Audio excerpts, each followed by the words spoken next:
How you doing, guys? How you doing out there? It is Real Estate Reality with your hosts Darren and Joe over at Urban Hillsides Real Estate. Here to give you a small view of what's going on this week with us.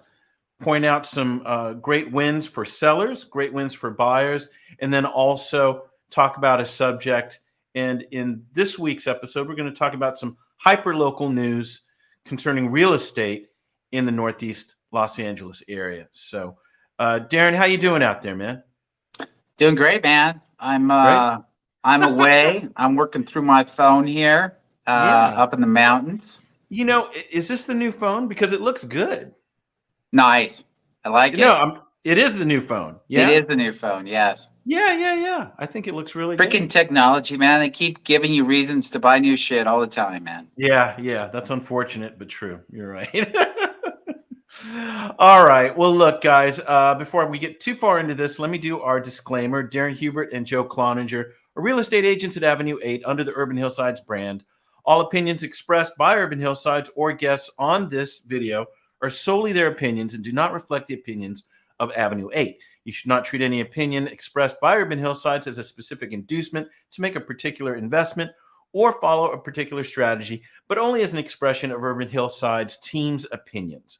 This video is for informational purposes only. All right. So, Darren, I put it in the email, and I thought we would just congratulate Jane, our dear client. Did that go status yesterday or today? But On Monday. Yeah. it was Monday, right? Yep. So, congratulations, Jane. We helped sell her place, and it was a real challenge to find her a piece of land in Northeast Los Angeles for her to buy her or build her new home.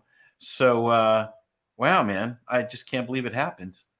It took 5 months.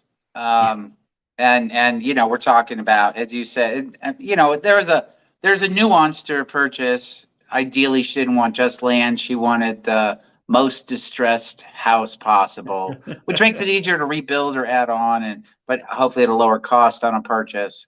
Yeah. So, but man, there certainly are not a lot of those, and when they come up, they're incredibly competitive. Well, we missed a couple times, but Yep. by good luck and some circumstance, she's off to build her new home. So, and she's near her kids, which was a big deal, I know, for her. Yes. So, congratulations to you, Jane. So, Darren, for this week's topic, it was about 5 predictions for the second half of the 2022 housing market. Let me go ahead and share that with everybody. Share screen. Okay, let's do this. And there we go. Okay. So this comes from our friends at housingwire.com. Again, an industry resource. This is definitely a well-read site for not only real estate people, but mortgage lenders and others in this neighborhood, this community, this industry. So let me go ahead and get into it, Darren. And this is really a reappraisal, it seems, of earlier predictions from CoreLogic. So basically, Selma Hepp gives an updated look at her forecast for the year. While housing trends in the first quarter of 2022 resembled the previous year's trend, buyer frenzy, home selling over the asking price, and continued home price appreciation, much has changed in the spring, which will impact some of the previously forecasted scenarios. So let me go through here. Oh, I need to sign in. I forgot. Let's see. Just bear with me, Darren. Right, and this article was written in early May.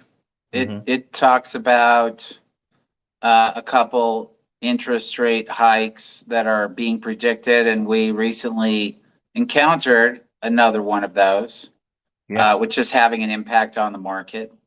So it's talking about how that and other elements are, adjusting the expectations for the second half of the year. It's a great article, and the timing is very good.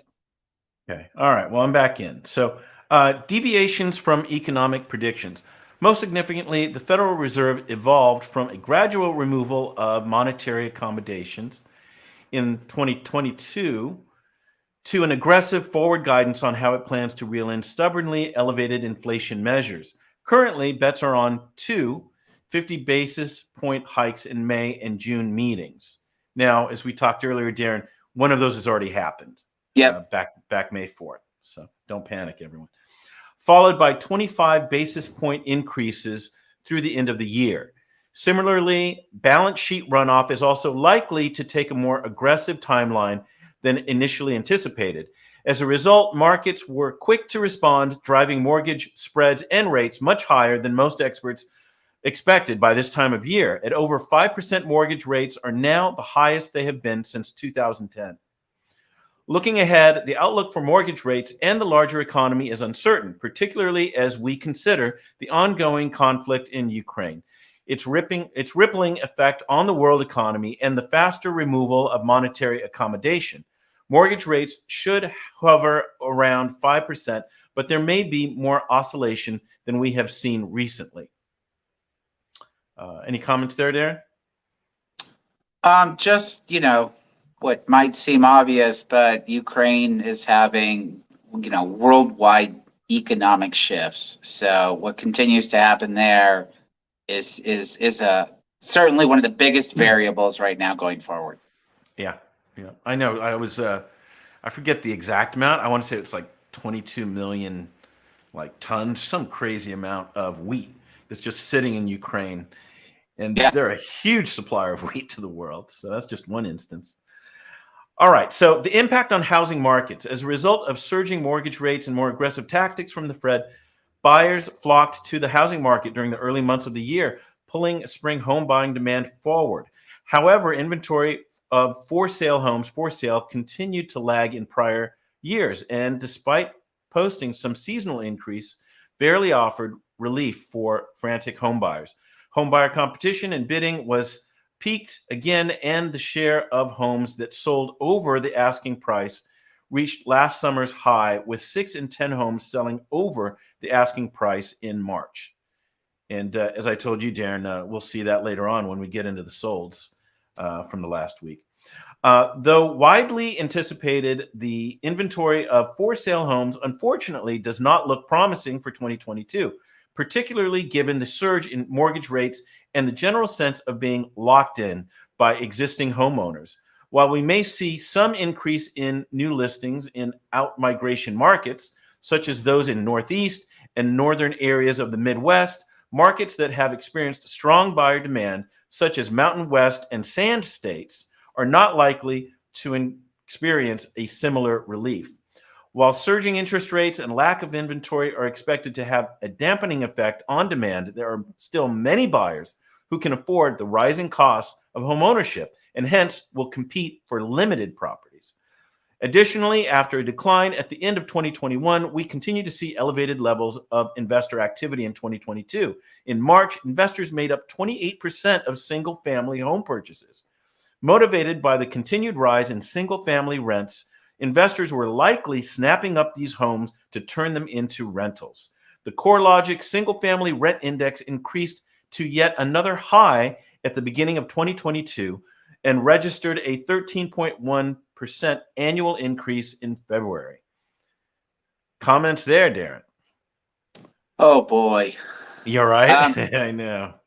The simple component of rents rising with the cost of housing rising just makes sense. I mean, no one can dispute that. And, we're going to talk about our specific local market in Los Angeles, who has had a rent freeze for 2 years and will have it at least for another year. Right. How many of those mom and pops can hold out for that? Believe it or not, it's the whole issue of debating rent control. It probably is driving the prices up of the available houses even further, artificially substantiating the lower cost for some people. Mm-hmm. And you're already hearing outcries about, ending eviction moratoriums and other elements as well. You'll hear them until it ends, period. You're right.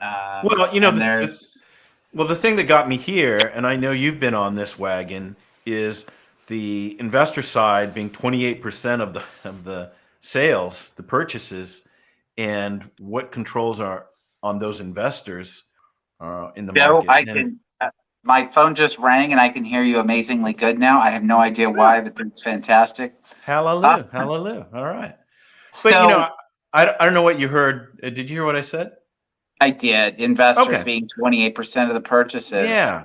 Yeah. It's, you know, my friends in the real estate industry won't like my comment on that, and that is that the real subsidy will be, rather than a rent freeze or an eviction moratorium, there could be a moratorium on investor purchases of single family homes. Yeah. That would, Yeah. and I think they should have done that at the beginning of the pandemic, and that would have a much larger impact. So, that would have an impact in leveling off houses, increasing supply, because, as this article says, that's obscene with the price of houses going up as much as they Yeah. are. That means 30% of the market is consuming that for profit. And Yeah. that means the other 70% of the market is some suffering going on, and they're Yeah. paying a lot more to live. Yeah. Um, you Right. know, Whether renting or buying. Yeah. They're covering off on both. I personally believe either extremes. That my whole conversation for many years has been, I enjoy the middle. Pure capitalism is awful. Pure socialism is awful. There are good components of both. Yep. And this is capitalism, in my opinion, going too far. Yep. They need to scale that back a little bit, and maybe it'll have an impact. Okay. All right, so market considerations. Given the competing demand and historically low supplies, home price growth, which gained more steam in 2022, is likely to remain robust and continue to clock in at double-digit rate of growth through the remainder of the year. The CoreLogic Home Price Index forecast is now predicting the annual average rise in the national index to be 17% in 2022, up from 15% in 2021. On the other hand, re-acceleration in home price growth coupled with higher mortgage rates will take a bite out of the home sales activity. The previous forecast of a 1% rise in home sales for 2022 has been revised to a 3% decline. Cash out refinancing. Home mortgage rates will also continue to impact refinance originations. Again, with much higher mortgage rates than previously expected for the year, refinance origination volume is likely to have a notable decline, possibly by more than 70% compared to 2021. Wow. Yeah, and they were scaling back last year knowing this was coming. Yeah. The huge layoffs in the mortgage industry. Yep. Still happening. Refinance incentive has been largely removed with rates above 5%, given that 90% of current outstanding mortgages have a rate that is less than or equal to 5%. Nevertheless, the share of borrowers who are looking to cash out will continue to increase. This is due to homeowners tapping into the record amount of home equity wealth they've accumulated during the recent years of double-digit home price growth. The cash out share of total origination dollar volume has already reached the highest level since the late 1990s. Wow. With the latest March 2022 reading at 22%. At the 2004 pre-Great Recession peak, the cash out share of volume originations reached 17.7%.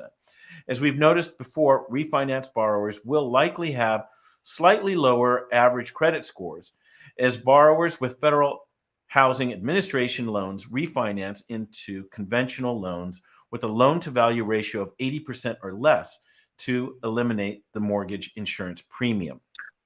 Couple components on that, I'll say. Mm-hmm. So, as you know, Joe, I've been doing this for 20 years, and Yeah. I lived through the bubble back in 06, 07.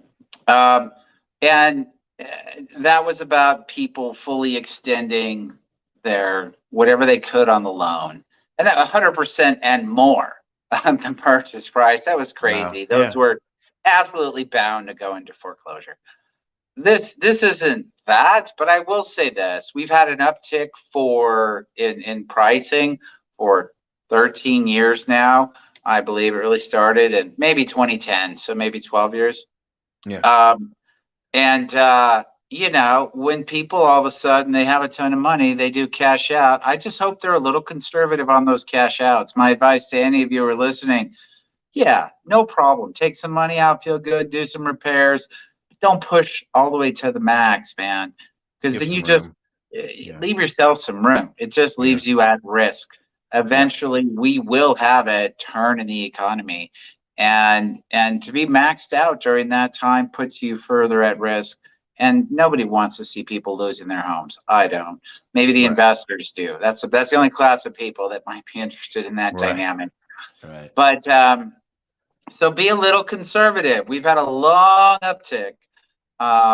So, you know, be conservative, keep some money, keep some equity in there. It'll give you some leverage in the future. And if you have to sell, you'll have equity to sell. Yeah. So yeah. All right. Additionally, these borrowers will also have a longer average loan term to keep the monthly payment low. The availability of home equity wealth will also likely lead to an increase in home equity line of credit loans, which will allow owners to borrow against the available equity in their home without giving up the low mortgage rate. Employment and income. Lastly, strong employment and income growth have helped to keep new delinquencies at a very low level. The 30-day delinquency rate remains at its lowest in a generation, while foreclosure rates have ticked up slightly in January as foreclosure moratoria and the CARES Act forbearance program ended. Nevertheless, at 0.24%, the foreclosure rate remains at half of the average rate seen in a decade prior to the Great Recession. The areas that may see an uptick in distressed activity are along the Gulf Coast and some parts of the Northeast. The road ahead. Taken together, 2022 will still be a strong year for housing, albeit more challenging than previously anticipated, particularly for potential buyers who aren't able to afford the increase in monthly mortgage expenditure due to higher mortgage rates and home prices. So summary of predictions are: number one, interest rate on 30-year fixed rate loans is projected to average 5% through the rest of 2022. Number two, home sales to decline in 2022 from 2021's 16-year high. Number three, single family home price growth to remain robust, averaging 17% for the year. Number four, less refinance loans, but with a larger cash out share and more HELOCs. And then number five, loan delinquency remains low, but with some uptick in distressed sales. So there you go. Be You know, the careful thing, on those go ahead. HELOCs. For those of you considering HELOCs, if based on the tax code that was adjusted, I believe it was 2017. Uh-huh. Unless you put that money back into your house, it might not be tax deductible as it was in the past. So always check with your accountant prior to initiating a HELOC. Got it. Got it. You know, the number that has stuck me twice is single family home price growth to remain robust, averaging 17% for the year. That's a national average. So, yeah, what does that mean for LA and other, you know, upper end areas? Right. That's I think that's incredibly far higher. I assume what will happen is some of the smaller areas will consume more of that. I think we still have a shift to secondary markets. That trend, I haven't heard anything to the contrary as far as what it will continue, which means Hmm. that those areas might see higher growth. Like I was speaking with someone today, they were talking about, well, yeah, people are now thinking about leaving Austin, right? Uh, Because the price has gone up so much, exponentially, right. even greater than LA. Was And that those are Jason? Who our was that? liberal friends. No, to actually No. leave the state because Oh, uh, forgive me for expressing political perceptions, but you know, there's narrow pockets of Texas where some people may want to live. yeah, yeah, yeah. Um, Yep. so, so yeah, they're like, great, I'm going to take all this profit, and now it's as expensive as other areas. So maybe Mm, it's time to move on. So there's just going to be, I think there's going to be people finding right places that are outside of the big cities. I mean, I've said it multiple times. If I was if I was buying my first house and I couldn't, if you can't find something and you really want home ownership and uh-huh. you see no path to home ownership, then you leave. Yeah. You have a choice: staying in the city and being a renter, Right. or leaving and buying somewhere else. Yeah. It's Go stability, it's find it. growth, it's Yeah. financial huge. Buying a house is huge. So people are Yeah. going to continue to leave. Yep. But Yep. we'll have people coming in from international places, from people with more wealth, people from more expensive cities coming here, as we've seen consistently. It's just the people who can't buy here may end up leaving. Got it. Okay. All right. So that's that on 5 predictions. We're now going to quickly cover some hyperlocal real estate news. I'll pick out a couple of these, Darren. So let's see here. Oh, Silver Lake. So this is up the street from me. Tokyo Florist Mm. Development. Uh, Beautiful old house. It was Tokyo Florist Development announced here. So I believe this went for like $3.5 million. But let's see here. Retail project planned.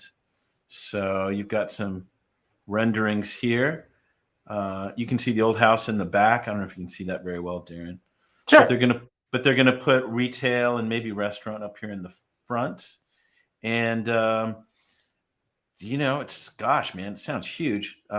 Santa Monica-based development company has plans to convert and expand upon a single-family residential property in Silver Lake for a new 13,218 square foot office and retail Hmm. project. That sounds huge, according to plans posted by the city of LA this month.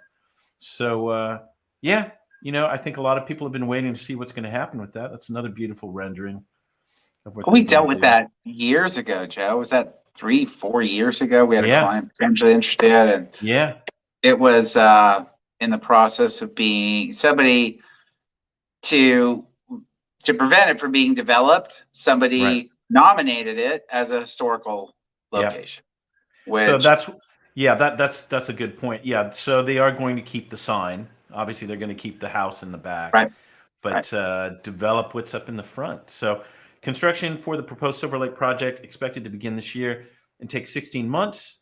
Designs are being led by the project architect Breland Harper. Project would provide 14 automobile parking spaces and spaces for 24 bicycles. Plans also call for various vegetated areas throughout the property, including a garden with winding paths, footbridges, and koi ponds. Wow, where are they going to put all that? Associated pole-mounted commercial sign bearing the Tokyo Florist name would be restored as part of the project. So there's So that. this to me actually brings me joy when I see something like this. It had to Okay. be a very thoughtful architect and developer who Right. was willing to wait. I know it's a bad word, but I'm going to say it on our podcast: compromise Yeah. and find a solution to appease the preservationist, to Yeah. maintain some of those components, Yeah. and still develop it. Maybe make a little less money than they could have, but Right. still make some money. The project looks beautiful, and the renderings, Yeah. obviously. Yeah.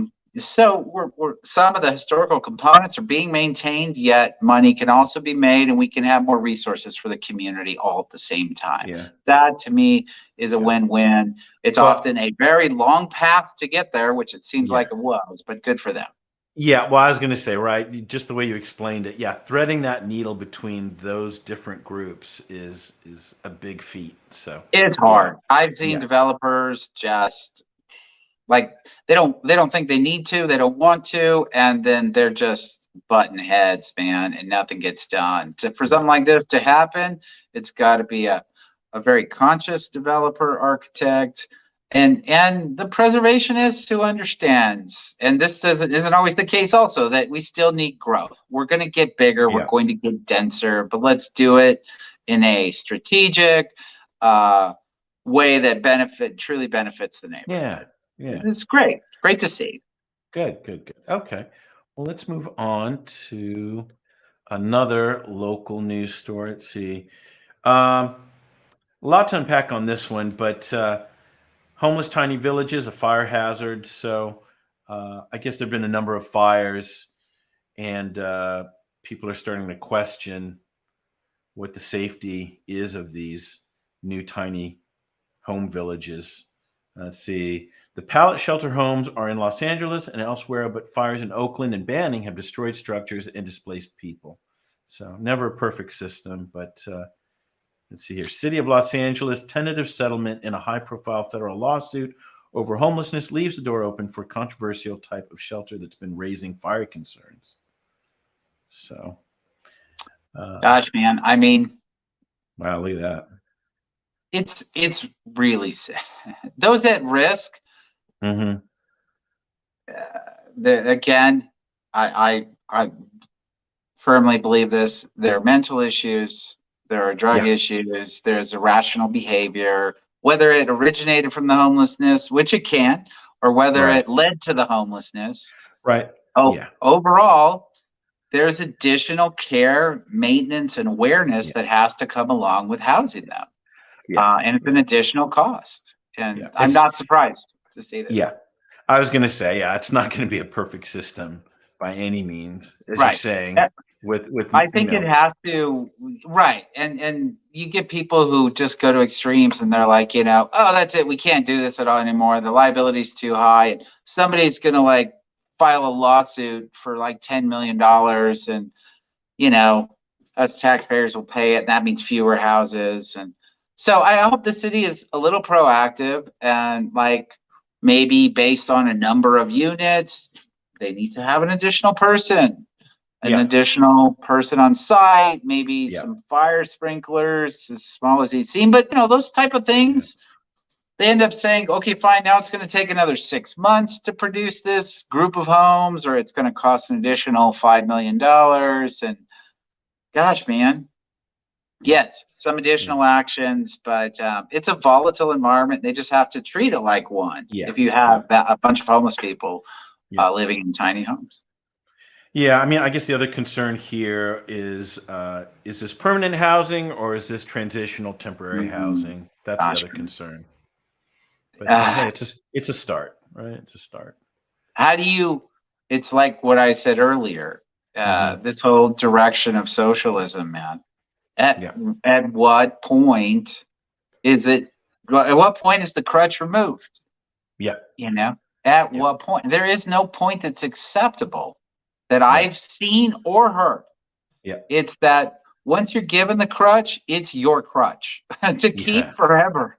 yeah, yeah, You've got to want to let the crutch go. You've got to find ways, and it's going to be at different paces for different people, but absolutely the case. This will now become not only the cost of building it, but the cost of maintaining it long term if people aren't moving on. And if people are moving on, that means it's not available for new people who are in need of it.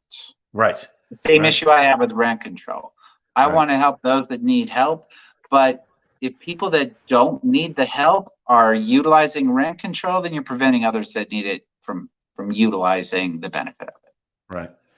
So just to give credit where credit's due, so the previous two stories was from whatnowlosangeles.com for the Tokyo Florist Development story, and then Los Angeles Magazine for the Tiny Villages fire hazard story. Coming up, and our final one for hyper local news is from the eastsiderla.com.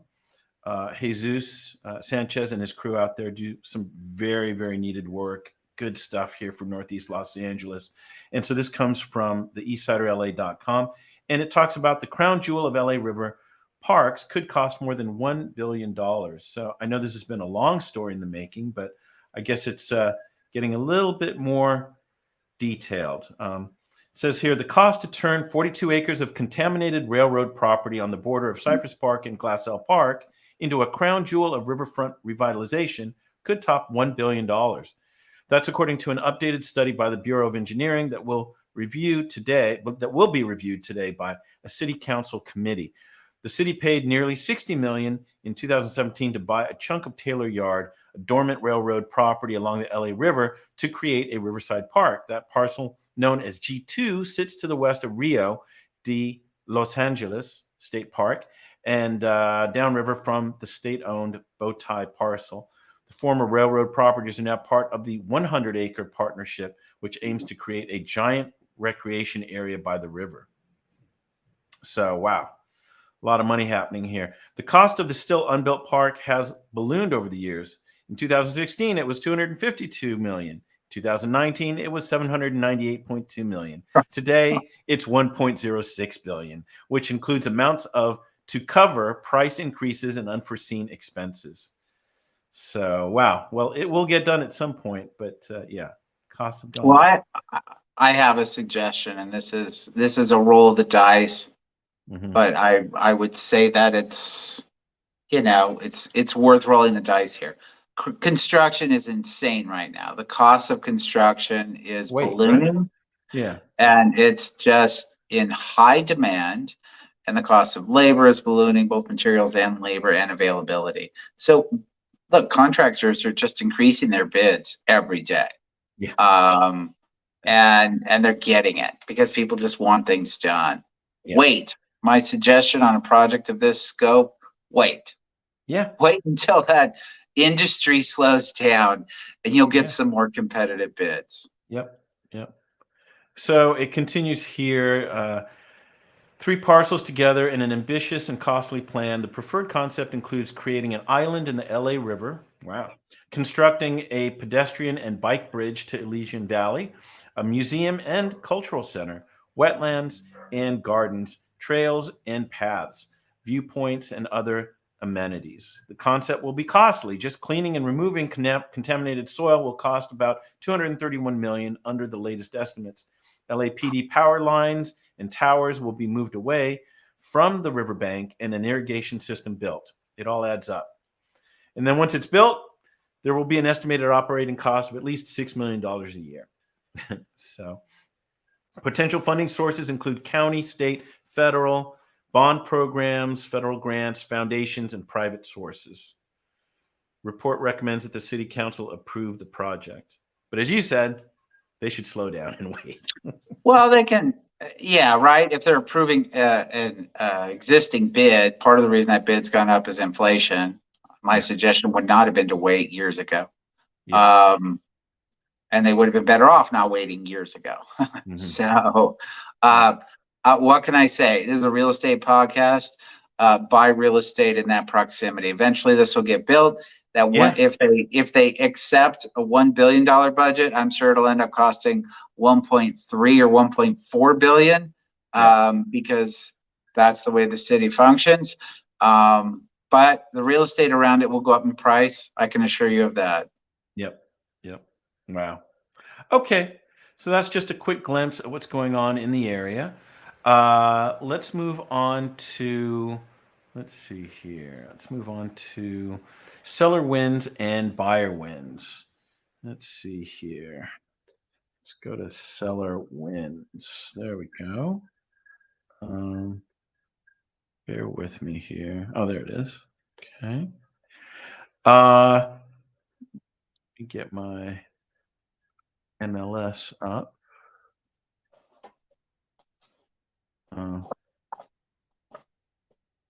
Okay. Go here. Okay. So the first one, Darren, is Montecito Heights. Let me go there. This is 811 Montecito Drive. And this started at a list price of $1,499,000, and it settled at $2,700,000 for $1,201,000 increase in its price. I think that tops every week or two.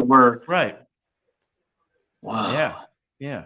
So let's take a look at what this looks like. What does $2,700,000 look like in Montecito Heights? Yeah. So it's a 3-bedroom, 3-bath. I believe the main structure was something like 1,476 square feet. The 1,876 that they're quoting is really including the ADU space. And it's 20,000 square foot lot. It's actually 3 parcels together, and took 13 days on the market. And let's see here. Brought to us by Courtney Pickard and Bonnie Bryant over at Compass. And on the buy side, Richard Michalowski and Tracy Doe over at Compass. So very beautiful. Looks very unique. Yeah. Is it 2,700,000? I guess it is. Somebody paid for it. So show me a quick map, Joe. Let me where's want the to map? identify where 811 is. It's at, here, let's take a look. I believe it's up a here. It's got a long driveway, I think. Do you see? So there's Montecito Drive. I'm just seeing the photo gallery still. Hold on. Here, let me go over here. There we go. So can you get some idea? Let's see. It's away from the street. Can you zoom one more time? Let me see. There you go. Does that give you All any right. more? Sure, I know exactly where it is. But you don't see it from the street, right? Isn't there a long? It's kind of unassuming. Yeah, that whole up, and it's up. Let me do this because I was curious about this too. Let me I might be mixing this up with another property, but let's see the street view. Yeah, and you and I are just granular on that street because we used to walk it a lot. Yeah. Here, let's take a look.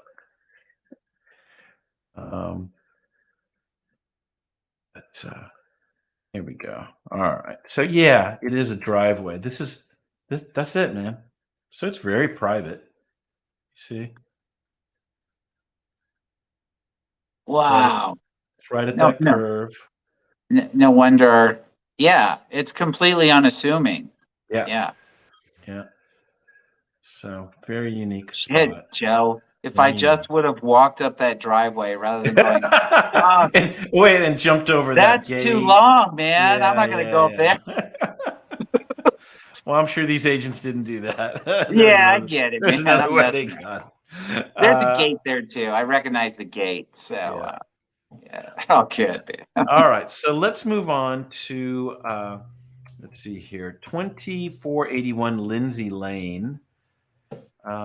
Similar jump. So let's go. This was 2,149,000, and it landed almost at 3 million, 2,950,000 for an $801,000 increase. Paltry, way below $1 million increase, man. Come on.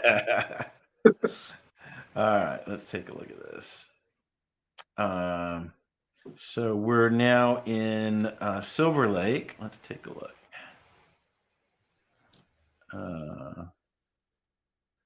Okay. So 3-bedroom, 2-bath, 1,600 square feet of living space. It's almost a 6,000 square foot lot. 2,950,000 sold price. 11 days on the market, and let's see, brought to us by Nick Collins of the agency, and on the buy side, Laura Moreno of the Moreno family over at Keller Williams, Los Feliz. So good looking house. It's got a view of the lake, I believe. But yeah, it's nice outdoor seating. Yeah. Pool. Yeah, I was expecting to see a pool at Montecito, but oh, good point. You're right, man. Yeah, I know a lot of these high-priced homes have pools. We've been dabbling in that market a little, and the expectations are obviously just higher. Yeah, they want what they want. Now, this one, just out of curiosity, I looked at who purchased it. I think it was this one, and it's a family trust and Brentwood zip code. So we talk about this migration all the time, but there's an example of it right there. It was that truck that did it, parked out front, man. So yeah, Brentwood's coming to Silver Lake. There you go. All right. Brentwood is $6 million, right? This is a deal. Yeah, exactly. I talked about migrations into at least the areas we serve. It's not. Yeah, and what I mentioned was far, like international cities and San Francisco and New York. Forget that. It just has to be west side to northeast, man. It's right here. It's right here. Because 3 million is nothing compared to west side. All right. So this one is 5826 Tuxedo Terrace. This started at a list price of $1,926,000, and it landed at $2,720,600, I believe, for a $794,600 increase. So let's see what this looks like. All right. Joe, this is not feeling like a inspirational episode for buyers. No, and that was my observation. Yeah, I was telling you earlier, unfortunately. But let's drive on. 4-bedroom, 4-bath, 2,430 square feet of living space. It's on a smaller lot, 3,700 square foot lot. $2,720,600 was the sold price. Took a short 11 days on the market. And this is brought to us by Victoria Massengale and Michael McGuire of Compass. And on the buy side, Simon Beardmore over at Sotheby's. So again, picture perfect house in the right location. And definitely the right market. Yeah. Gives us a seller win. Yeah. But mostly house, not a lot of yard. Right. Little outdoor. Yeah, destination kind of thing. And destinations, but yeah, not a big space. Yeah. Okay. Oh, and this is I didn't notice this, and I think this just happened, but check this out. So they're allowing, it seems like they're allowing, embedding of videos within the. That's pretty cool. Wow. What's the source of that video? Does it show you when you play it? It's YouTube. It's going to YouTube. Yeah. So pretty neat. Oh my gosh. Yeah, that's good. The MLS is like they're moving into the 19th century finally. They're ahead of the wheel almost. All right. No, they're nowhere near. They just found the wheel, man. All right. Our final one. Yeah, we put a picture of a play button so that you go look at the video link. Right. That's exactly what we did. You're right. Wow. Good for them. So this one is 5470 Dahlia Drive. List price $1,995,000. Landed at $2,530,000 for a $535,000 increase. Let's see what this looks like. Eagle Rock, North Eagle Rock. Yeah, Eagle Rock blowing up. What's the square footage on this one? This is 2,242. Not huge. You get more square footage typically. Yeah, 11,500 square foot lot. It's right below the 134 there, so it's up into the hill. 4-bedroom, 3-bath, $2,530,000. 10 days on the market, and let's see here. Victor Montesinos and Tracy Doe of Compass was on the listing side. Elizabeth Daly at Sotheby's was on the buy side. So it's above hill. It's in the right spot for Eagle Rock. Yeah. So yeah. There you go. Yeah.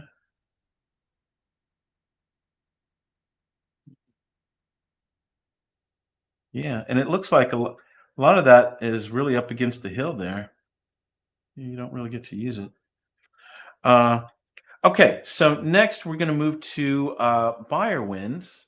And like you said, Darren, not a lot of news here because, at least by the numbers, the biggest reduction on a buyer win last 7 days was a whopping $49,000. And then everything there goes from $35,000 increase up to $132,000 increase over the list. So, not a lot of encouragement there. But let's see what this looks like. Of course, a buyer win can be subjective. Let's see what this looks like. This is 2722 Council Street, started at 888,000. Oh, this is a weird one. And it landed at 1,020,000. Oh no, this is not the weird one. For $132,000 increase in price. Oh no, that's the wrong one. A little too fast. Okay. Okay, let's see if this works. Okay.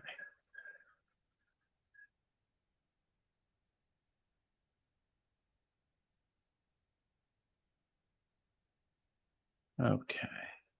Okay, 2722 Council Street. This is in your neighborhood, Darren. 3-bedroom, 2-bath, 1,260 square feet in Echo Park, 4,800 square foot lot, sold for $1,020,000.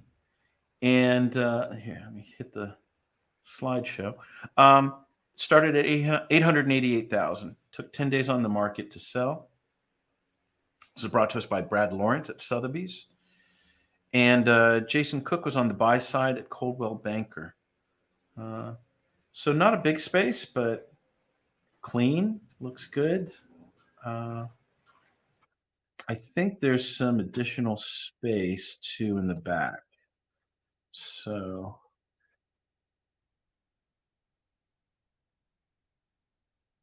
Yeah, looks yeah. good. And Council is South Echo Park. Oh, you're right. You're right. It's on the other side.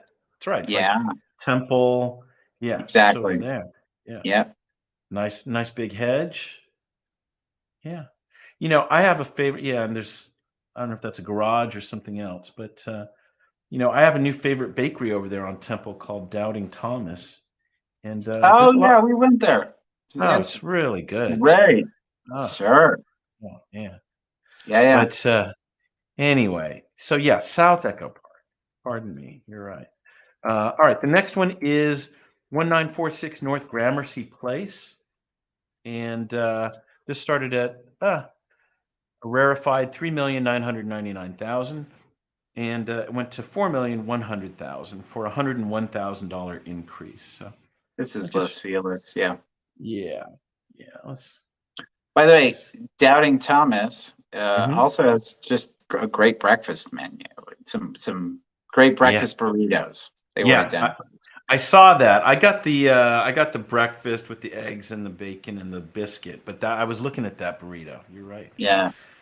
All right. Well, this is a 3-bedroom, 4-bath, 3,700 square foot living Wow. space on 15,851 or 814 square foot of lot.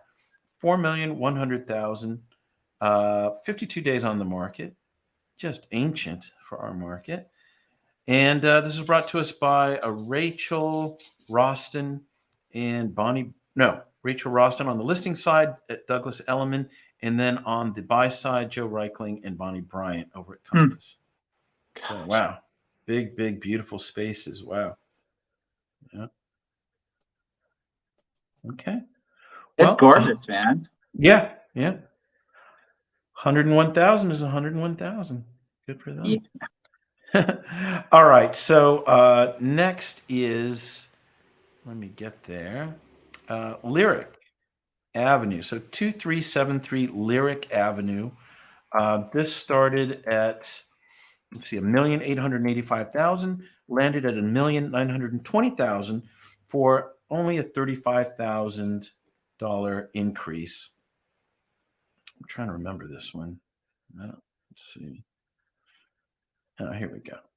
Oh yeah. So this was Colin Hoffmeister. Oh, haven't seen him in a while. Yeah. Yeah. I think he lives over there somewhere. 2373 Lyric Avenue. This is Los Feliz, Franklin Hills, to be more specific. 3-bedroom, 3-bath, 2,600 square feet, 1,920,000 sold. And it is on a 4,800 square foot lot and 14 days on the market.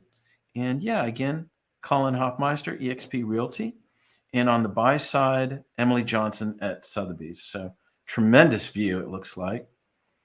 3 levels. and even a fourth if you count the backyard, it seems. And yeah, that's a buyer win in this day and age. There you go. Yeah, a lot of levels to the backyard. Okay. And this, Darren, was the weird one. I think you know this place.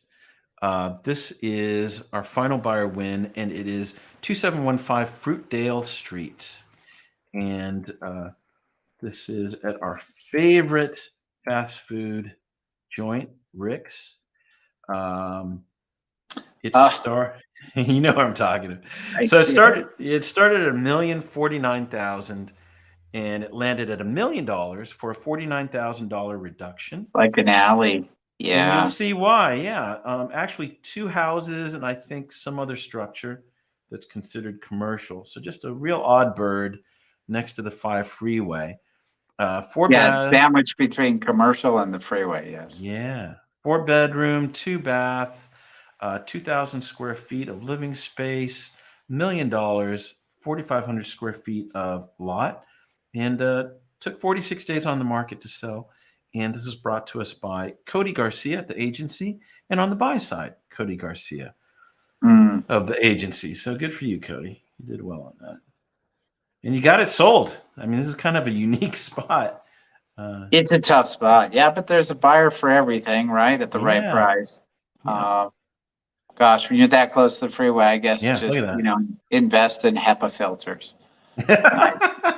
Right. Nice filtrated air inside the house. Yeah. I mean, make the best of what it is. So he definitely touts in the description kind of the production aspect of it, because I think that's how it's been being used. But yeah, good for them. I don't know that you have any residential neighbors there. No, you are right on a commercial street. I mean, yeah, I think you're right. There, it's funny. I feel like going into Elysian Valley early on in my life when I was in high school, and I feel like there was more than one of these places like this. It was like it's a freaking full on band party with full amplifiers at 2 a.m. in the morning, and no one's saying anything. Yeah, you got to have that dream, because this is the perfect house for that. Sure, absolutely. All right. Well, great. So congrats to everyone there on the sell and the buy side. They got it done. And as you know, Darren, we call every transaction a small miracle. So they are, man. They so are. Patience, diligence, research. Yeah. It's a good point. Okay, so we're going to move on to active listings in the last 7 days. And as it creeps along, I guess. What were our numbers, Joe, on the 23 on the solds in the last 7 days, and now we're at a whopping 51 on the actives. Wow. Okay. Something to watch. So a lot of times we're presenting the solds, and we repeat this all the time, but what that means is that most of those went into escrow 30 days ago. Yeah. The most significant element that we can point out is pre-current half point interest rate bump. Right. But we're starting to turn that corner now. We're going to start seeing what that really means. The corner turns. So 1 week is not a trend by any means, but that's the biggest discrepancy in sales to new listings we've seen in a while. And we've been reading some articles talking about some inventory increase, which is healthy. We're nowhere near a balanced inventory. Balanced inventory doesn't mean prices are reversing. It just means there's some more options. So cool. Well, look, man, tell me what maybe you think pick out here. 3. Sure. How about 2312 Valentine Street? I think this is a nice looking one. Sure, man. And I believe this has a celebrity pedigree of sorts. So this is, what's the model's name? Is it Emily Rachovsky? What's her name? Do you know who I'm talking about? Oh, really? Yeah. Supermodel, I guess is what you call her. Yeah. I recognize the name. Yeah. So I don't know where she's heading, but she is selling her place. 2312 I wish I would have known she lived a couple blocks from me, man. Why didn't? Yeah. It's a beautiful spot. It's a 3-bedroom, 3-bath, 1,952 square foot home, listing at 2,195,000. It's on a 6,700 square foot lot, and it has open houses. Let's see, tomorrow or no, today actually, 4 to 7 p.m. And then on the 14th, so that's what, Saturday? Yeah, Saturday, 2 to 5 p.m. And a lot of levels, a lot of nice big ceilings, high ceilings. This is brought to us by, it's Days on the Market 3, brought to us by Daria Greenbaum over at Compass. So good for you, Daria. Nice. Yeah. What was the price? 2,195,000. Oh, that's gonna sell fast. Yeah, it's really beautiful. I mean, look at that. What is it? Mid-century? It is mid-century. It's all Yes. mid-century. Yeah. Yeah. Good taste, Emily. Good taste. All right. Next one is let's see what we got here. Oh, I think I came. Bear with me here. Oh, here we go. All right. Let's see. How about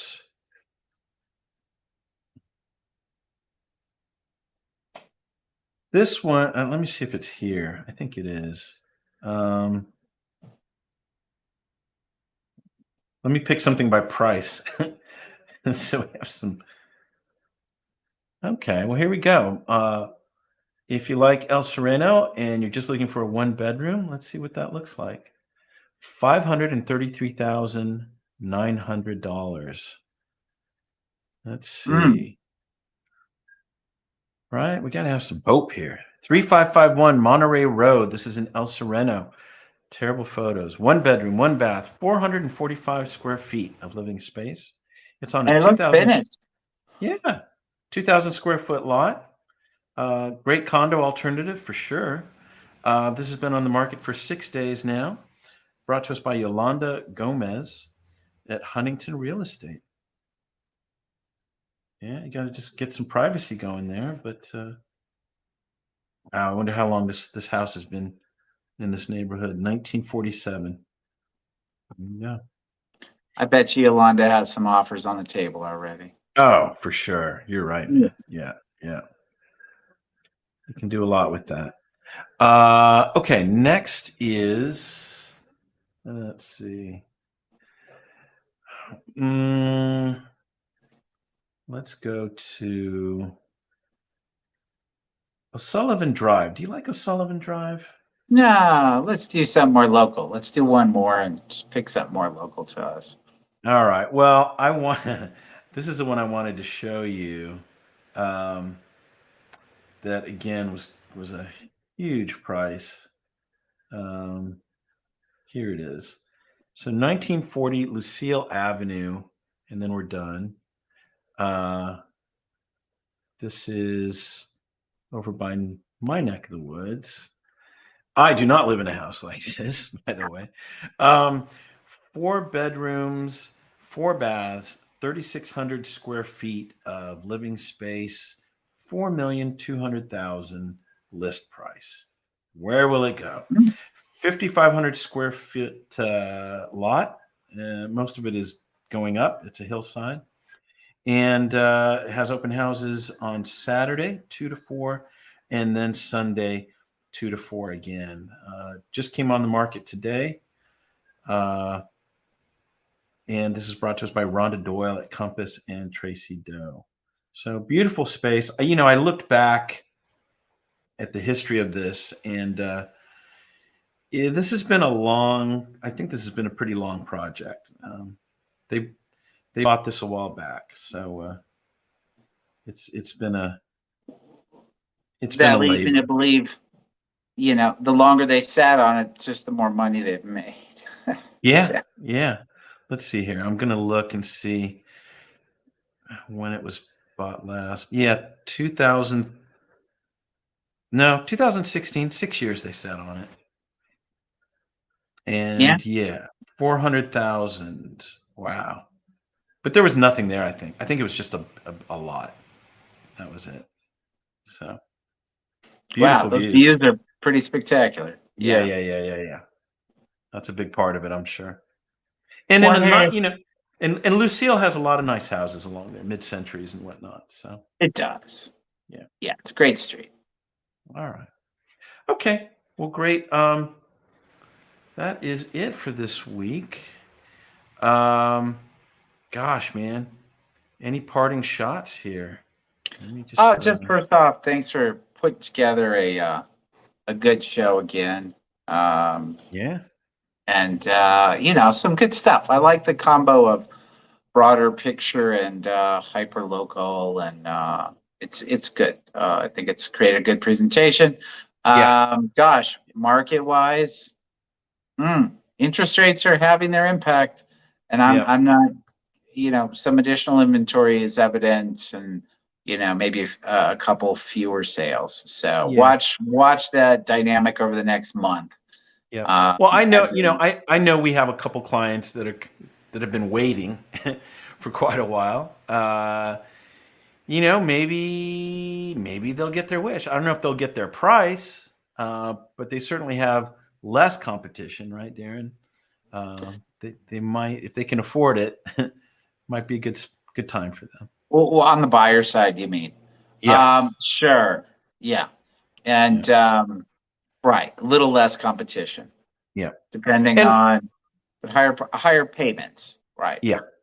And I think the other thing too, I mean, if you are contemplating selling, uh, gosh, I think you need to get going and do it, right? It doesn't. Yeah.